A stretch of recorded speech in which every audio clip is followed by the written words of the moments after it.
Bismillahirrahmanirrahim. Assalamualaikum warahmatullahi wabarakatuh. Alhamdulillahilladzi anzala al-Qur'ana fi syahri Ramadan hudan lin-nasi wa bayyinatin minal huda wal furqan.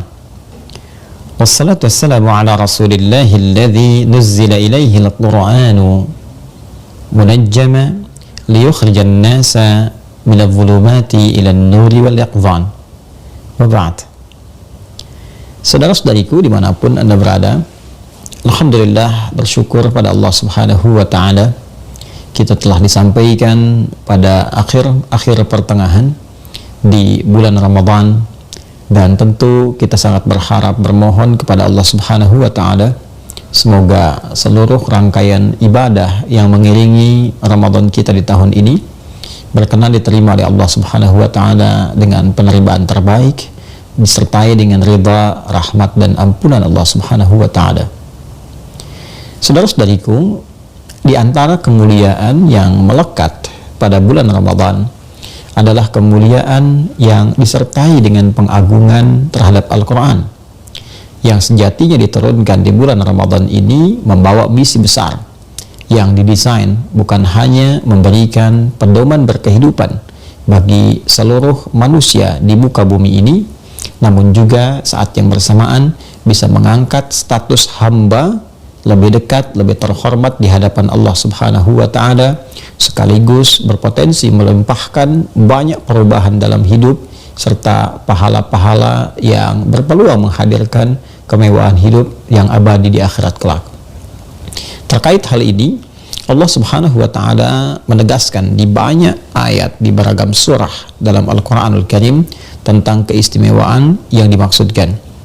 Terkait dengan Ramadan, di Quran surah kedua Al-Baqarah di ayat 185, masih dalam rangkaian ayat-ayat puasa dari ayat 183 sampai ayat 187, di pertengahannya ayat 185 Allah merangkai dan menegaskan dalam firman-Nya akan keutamaan Al-Quran yang terkait dengan bulan Ramadan. Allah berfirman, "Syahrul Ramadan alladzi unzila fihil Qur'an hudan lin-nasi wa bayyinatin minal huda wal furqan."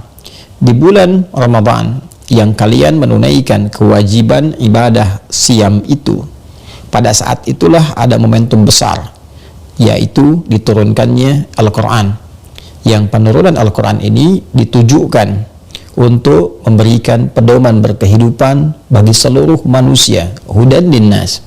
Ini yang membedakan Al-Quran dengan kitab-kitab sebelumnya yang diturunkan kepada para nabi dan rasul sebelum era Nabi Muhammad sallallahu alaihi wasallam, dan bagi seluruh umatnya sampai kehidupan di muka bumi ini tuntas terselesaikan. Sebelum era Nabi Muhammad sallallahu alaihi wasallam, tentu setiap nabi rasul diberikan oleh Allah kitab yang berisi pedoman berkehidupan untuk umatnya masing-masing. Nabi Musa alaihi salam misal sangat viral diketahui mendapatkan Taurat, satu kitab bimbingan untuk umat beliau di masa itu. Ketika diturunkan Taurat, Allah menegaskan fungsi Taurat itu adalah pedoman berkehidupan dan disebut dengan hudan. Di Quran surah ke-17 Al-Isra di ayat kedua misalnya, wa ataina Musal kitaba wa ja'alnahu hudan li bani Israil. Dan dengan keagunganku, kata Allah, aku anugerahkan, aku berikan kepada Musa alaihissalam itu kitab, yaitu Taurat. Di Quran surah ke-3 Al-Imran di ayat ke-3, di antara rincian kitab yang diturunkan kepada Nabi Muhammad SAW, Nabi Isa alaihissalam, Nabi Musa alaihissalam, maka disebutkan nama Taurat. Nazzala alaikal kitaba bil haqqi musaddiqan lima baina yadayhi wa anzalat Taurah wa anzalat Taurat wal Injil. Taurat untuk Nabi Musa alaihissalam. Wa ataina Musa al-kitaba, dan dengan keagunganku, kata Allah, aku berikan, aku anugerahkan kepada Musa kitab Taurat. Wa ja'alnahu hudan li bani Israil, dan kami jadikan, kami tetapkan kitab yang dimaksudkan Taurat itu adalah pedoman berkehidupan. Bagi siapa? Umat Nabi Musa. Karena umat Nabi Musa itu terbatas di kalangan Bani Israel saja, maka petunjuk itu pun didesain untuk berkehidupan bagi kalangan Bani Israel yang kelak nanti akan diteruskan, disempurnakan di eranya Nabi Isa alaihissalam untuk Bani Israel juga berupa Injil. Di era Nabi Muhammad SAW, diksi yang disampaikan itu tidak dicukupkan pada komunitas tertentu, seperti Nabi Musa untuk Bani Israel, Nabi Isa alaihissalam untuk Bani Israel. Sebelumnya bahkan nanti era Nabi Nuh alaihissalam, era Nabi Ibrahim alaihissalam, Nabi Lut alaihissalam, itu ada umatnya masing-masing. Untuk umatnya, untuk kaumnya. Al-Quran itu berbeda. Al-Quran lebih komprehensif. Al-Quran lebih istimewa ketika diturunkan kepada Nabi Muhammad SAW, karena beliau penutup para rasul, penutup para nabi, dan risalahnya akan berlaku universal untuk semua kalangan dari mulai beliau diutus sampai kehidupan berakhir. Jadi tidak akan ada umat lagi setelah itu, karena beliau rasul penutup untuk umat penutup sampai kehidupan berakhir. Karena itulah risalah yang dibawa ketika Allah Subhanahu wa Ta'ala menurunkan pedoman berkehidupan yang disampaikan pada beliau untuk diajarkan pada umatnya, maka dinamai kitabnya, pedomannya dengan nama Al-Quran, Syahrul Ramadan alladzi unzila fihi Al-Quran, dan fungsinya hudal linnas. Quran ini ternyata desainnya disampaikan oleh Allah kepada Rasulullah SAW, diteruskan, diajarkan kepada kita. Desainnya bukan hanya sekedar untuk dibaca, untuk dipahami sebagai kitab, untuk diakui sebagai kumpulan firman. Lebih dari itu, ternyata kumpulan firman itu, kitab itu, Al-Quran yang mulia itu pedoman berkehidupan linnas, untuk semua manusia. Jadi penjagaan Allah terhadap Al-Quran saking tingginya, Allah sangat menegaskan ini satu, akan terjaga Al-Quran ini sampai kehidupan berakhir, karena apa yang terkandung di Al-Quran itu mesti terus berkelanjutan, akan terus sesuai dengan pergantian-pergantian manusia, pergantian-pergantian era, pergantian generasi. Jadi mau berganti generasi sampai kapanpun hingga kehidupan berakhir, kandungan Al-Quran akan selalu sesuai dengan era berkehidupan di masa-masa yang dimaksudkan. Ini yang ditegaskan di Quran surah ke-15 Al-Hijr di ayat ke-9, ketika Allah menyampaikan inna nahnu nazzalna dzikra wa inna lahu lahafidhun. Dengan keagunganku, kata Allah, kami yang telah menurunkan Al-Quran supaya engkau ingat, ini firman, ini pedoman berkehidupan, engkau ingat dengan Allah, dan demi keagunganku, kata Allah, aku jaga Al-Quran ini terjaga, tidak hilang hurufnya, tidak hilang ayatnya, tidak berubah cara bacanya, sampai kini, sampai kapanpun, sampai selesai kehidupan di bumi, sampai kembali kepada Allah Subhanahu wa Ta'ala. Jadi saking dahsyatnya Al-Quran ini terjaga di setiap generasi untuk menjaga fungsinya. Jadi siapapun yang hidup di era kapanpun, di masa kapanpun, itu saat dia akan berkehidupan, semua pedoman berkehidupannya tidak akan keluar dari apa yang Allah firmankan dalam Al-Quran. Hudan linnas wa bayyinatin minal huda, dan di dalamnya bukan hanya pedoman yang ditampilkan begitu saja, dijelaskan oleh Allah. Ini bagian-bagian dalam kehidupan, dari mulai kita dalam kandungan, bahkan sebelum terlahir, saat dilahirkan, tumbuh berkembang, remaja, fase pemuda, pemudi, sampai berumah tangga, sampai jadi ayah, ada anak-anak, sampai ada jadi kakek, jadi nenek, secara keluarga, secara sosial, ada yang punya tugas-tugas tertentu, ada yang barangkali aktivitasnya yang aktif di kedinasan, ada yang di birokrasi, di militer, semua aspek kehidupan yang mungkin dilakukan, itu petunjuknya ada dalam Al-Quran. Dan dahsyat sekali, terukur, runtut, bahkan sampai menjelang kematian, sampai meninggal suasananya seperti apa pengantarnya. Ada yang husnul khatimah, ada yang su'ul khatimah, ada yang wafatnya tenang, ada yang wafatnya gelisah. Sampai pasca meninggal, apa yang akan dilalui di alam kubur, bagaimana suasananya. Sampai setelah itu apa yang terjadi, sampai kembali kepada Allah.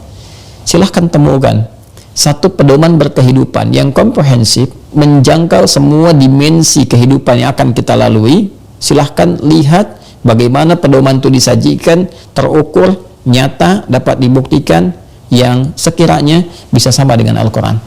Anda tidak akan temukan satu kitab yang berisi pedoman berkehidupan yang nyata wujudnya, bisa dirasakan, dan abadi sifatnya di setiap masa, tidak pernah berkurang, baik lafadznya, maknanya, selalu berkesesuaian dan itu bisa dibuktikan dalam berkehidupan. Ini menunjukkan bahwa kitab ini bukan rekayasa manusia, bukan buatan manusia, tapi memang real sebagai firman yang sejatinya hanya bisa disampaikan oleh zat yang menciptakan kita. Karena pedoman yang komprehensif itu hanya bisa dibuat, disampaikan oleh penciptanya. Anda bisa melihat handphone, ada pedomannya. Siapa yang bisa menyampaikan pedoman itu yang rinci, yang meneruskan? Ya pembuatnya. Dia menyampaikan, kemudian dia menuliskan, dia menyampaikan, dicetak, diteruskan kepada kita, kita merujuk ke situ. Jadi yang membuat itu yang paling mengetahui. Yang mencipta kita, Allah Subhanahu wa Ta'ala, paling tahu tentang karakter kita, tentang kehidupan kita. Dia yang menciptakan alam semesta, dia yang menciptakan kita berkehidupan, darat, laut, udara, dan seterusnya. Karena Allah yang menciptakan sangat tahu tentang kita, maka Allah dengan sifat sayangnya memberikan kepada kita jalan. Ini yang harus kamu tempuh, ini yang harus kamu lakukan. Di rumah tangga akan ada kejadian seperti ini. Mungkin ada miskomunikasi, mungkin ada persoalan kamu dengan mertua, dengan orang tua. Boleh jadi akan bisa hadir dalam berkehidupan, kamu muslim, orang tua belum beriman, bagaimana bersikapnya.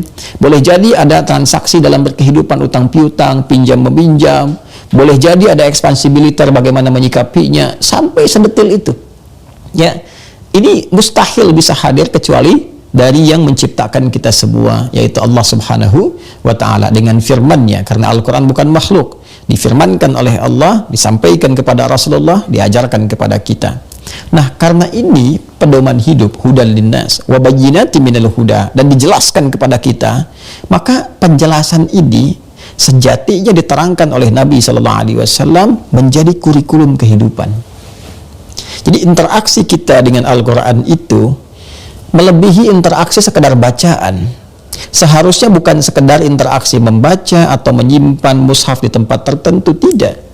Ya, yang paling dahsyat adalah kalau kita ingin merasakan kenikmatannya, berkahnya, kebaikannya, kesuksesannya, maka posisikan Al-Quran sebagai firman yang membimbing kita berkehidupan.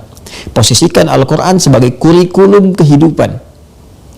Karena itu, di dalam surah Al-Isra, di ayat ke-9, Allah Subhanahu wa Ta'ala memberikan garansi, jaminan yang pasti kepada setiap hamba.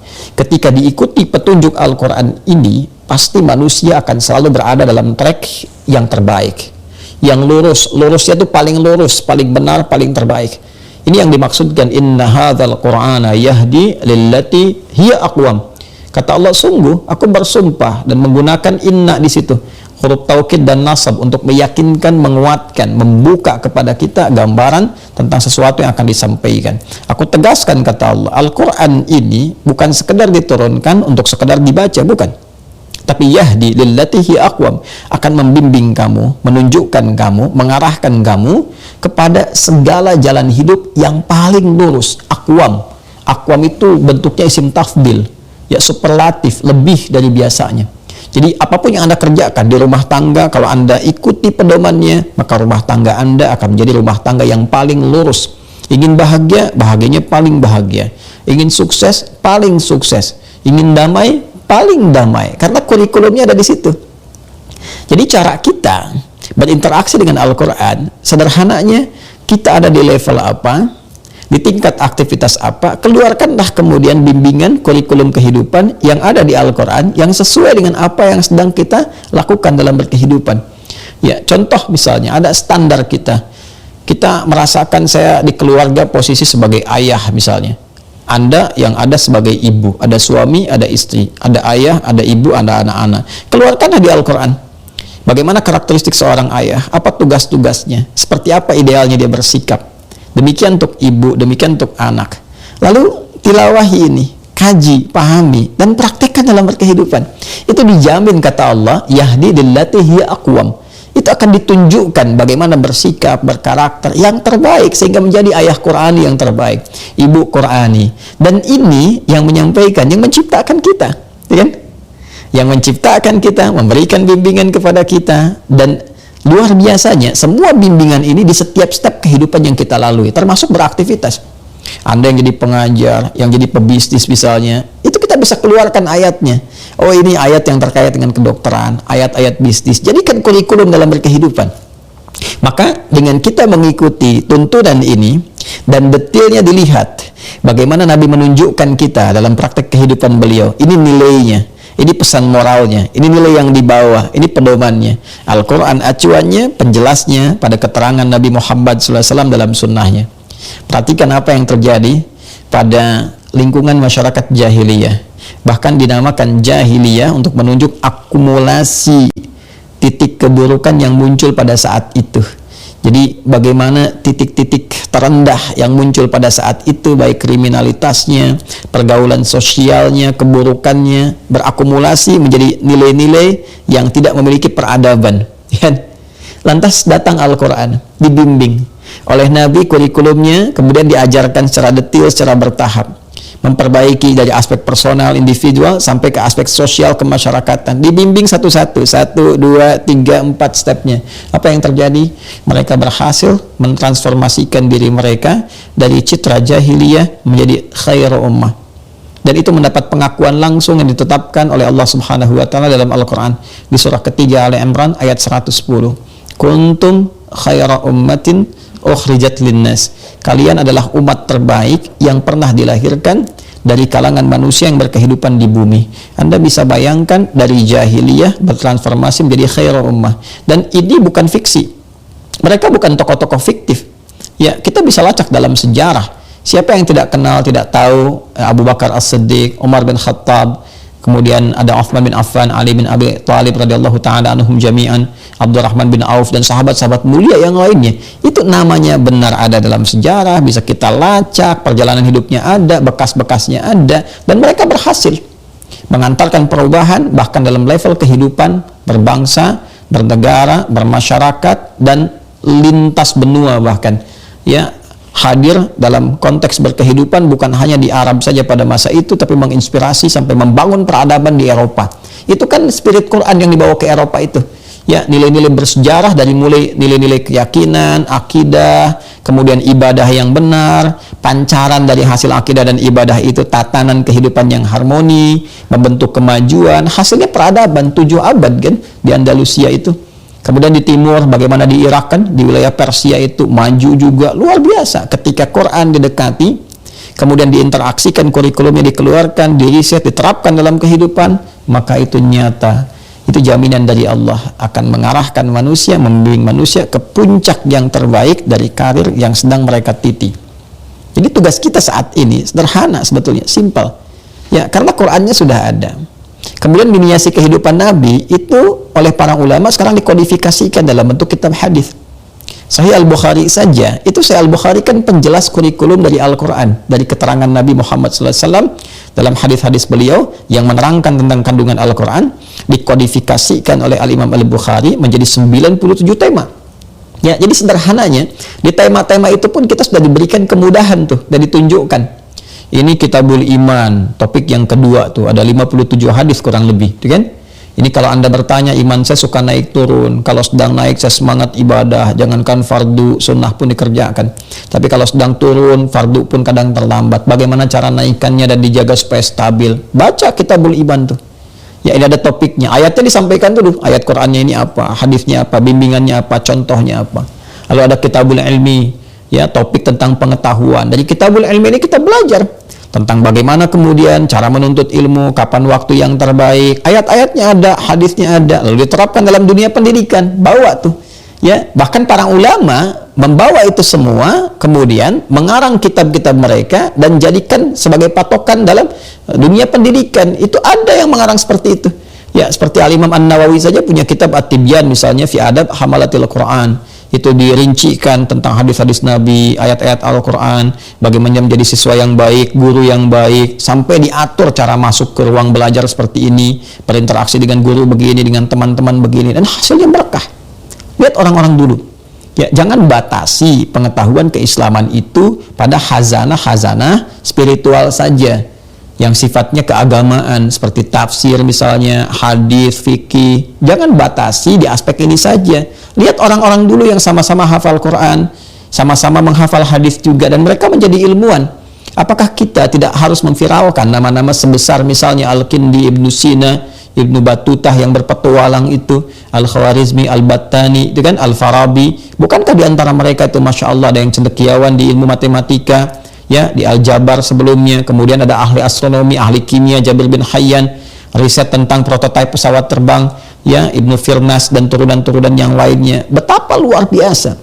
Dan hebatnya, mereka dari semenjak kecil mengawali dengan interaksi terhadap Al-Quran. Rata-rata penghafal Quran. Penghafal Quran. Siapa yang tidak kenal dengan Ibnu Sina, pakar kedokteran itu? Bermula dari Al-Quran. Siapa yang tidak kenal misalnya dengan Ibnu Rushd? Ibnu Rushd itu kan menarik tuh, pemikir juga, ya, dokter bedah juga, tapi hafal Quran juga dan paham fikih. Bahkan beliau menulis kan salah satu buku yang sekarang menjadi pedoman tuh tentang perbandingan di fikih itu. Ya, beliau menulis tentang buku namanya Bidayatul Mujtahid. Ya, Bidayatul Mujtahid ini dikarang oleh siapa? Oleh dokter ahli bedah.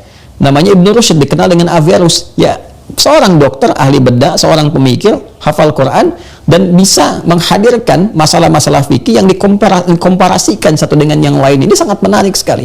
Ya, jadi tugas kita, teman-teman sekalian, di Ramadan ini, bulan Al-Quran, bulan interaksi dengan Al-Quran, lebih dari sekedar kita meningkatkan bacaan. Bacaan itu pembukanya, yang mengantarkan rasa yang tinggi, keterikatan kita terhadap Al-Quran.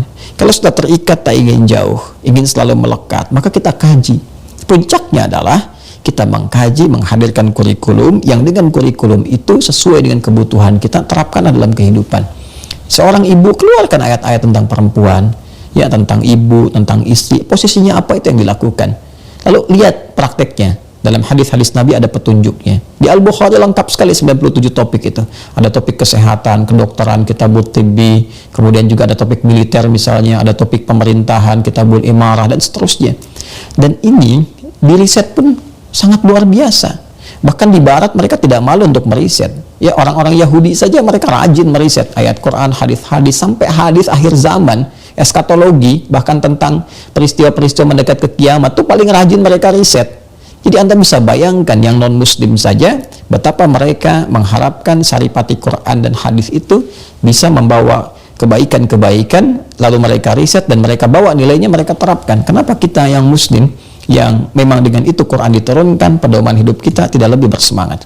Karena itu nuzulul Quran bukan hanya momentum yang secara formalitas menghadirkan satu acara untuk kita bisa mengingat Al-Quran lagi, menerangkan fungsinya. Lebih dari itu, momen nuzulul Quran yang dikuatkan, diingatkan setiap setahun sekali itu dengan fitrah yang dilekatkan kepada kita untuk mengingatnya. Bahkan sementara orang juga merayakannya, menghadirkannya sebagai bagian dari sesuatu yang penting dalam hidup.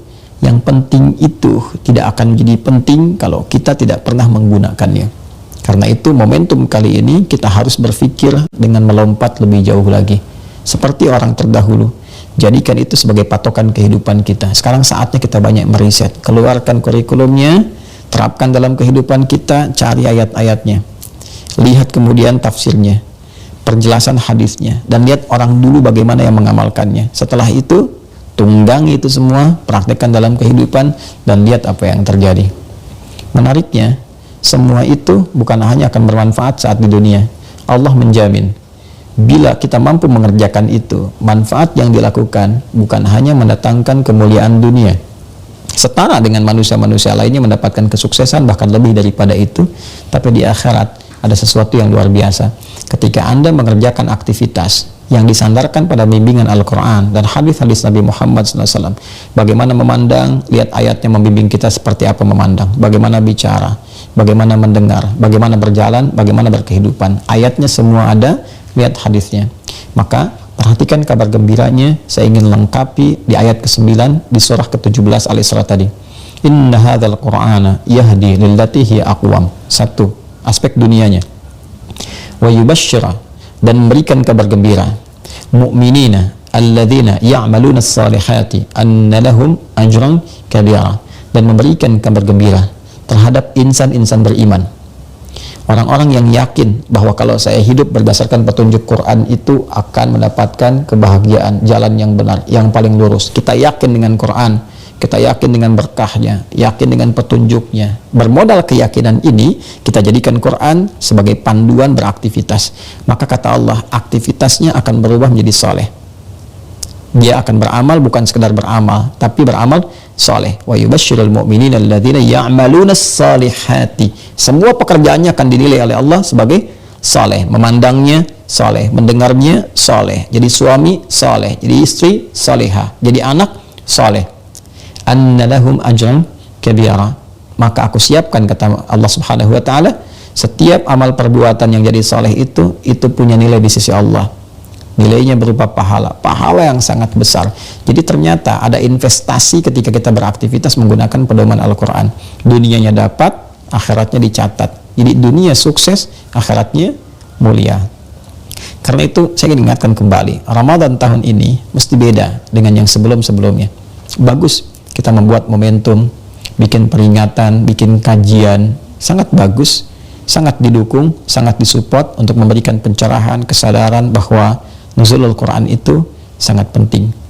Tapi lebih daripada itu, esensinya mesti kita dapatkan. Quran itu nuzul, turun, diturunkan kepada Nabi Muhammad SAW, disampaikan kepada kita, bukan hanya untuk turunnya yang penting, tapi ada esensi di balik turun itu berupa kurikulum kehidupan. Itu yang harus kita keluarkan sehingga mampu merubah kita dan mengeluarkan kita minadh-dhulumati ilan nur, dari bagian-bagian episode kehidupan yang gelap, sulit mengarah, kadang berbelok ke tempat yang tidak disukai Allah, bertindak sesuatu yang tidak tempat, ilan nur, kepada cahaya. Wattaba'un nur alladzi unzila ma'ahu. Dan orang-orang terhebat itu, umat Nabi Muhammad yang baik itu adalah orang-orang yang mampu mengikuti nur yang diturunkan pada Muhammad SAW. Nur yang dimaksudkan adalah Al-Quran. Itu yang disinggung di Quran surah ke-7 Al-A'raf itu, di ayat yang ke-157. Semoga tahun ini kita lebih berkah. Semoga tahun ini Allah meridai kita, dan semoga tahun ini Allah jadikan Al-Quran senantiasa melekat dalam kehidupan kita, dan dimuliakan kita di dunia dengan Al-Quran, berpulang ke akhirat sebagai ahli Al-Quran yang diberikan jubah kehormatan, mahkota kehormatan, dan dihadirkan, ditempatkan di tempat yang paling terhormat. Allahumma taqabbal minna innaka antas sami'ul alim wa tub 'alaina innaka antat tawwabur rahim. Allahumma ij'alna min ahli al-Qur'an waj'al al-Qur'ana sahiban lana fid dunya wa syafi'an lana fil akhirati ya arhamar rahimin. Rabbana atina fid dunya hasanah wa fil akhirati hasanah wa qina adzabannar. Sallallahu ala sayyidina Muhammad wa ala alihi wa sahbihi ajma'in. Wa akhiru da'wana subhanakallahumma wa bihamdika nashhadu an la ilaha illa anta nastaghfiruka wa natubu ilaik. Wa akhiru da'wana alhamdulillahi rabbil alamin. Demikian, assalamualaikum warahmatullahi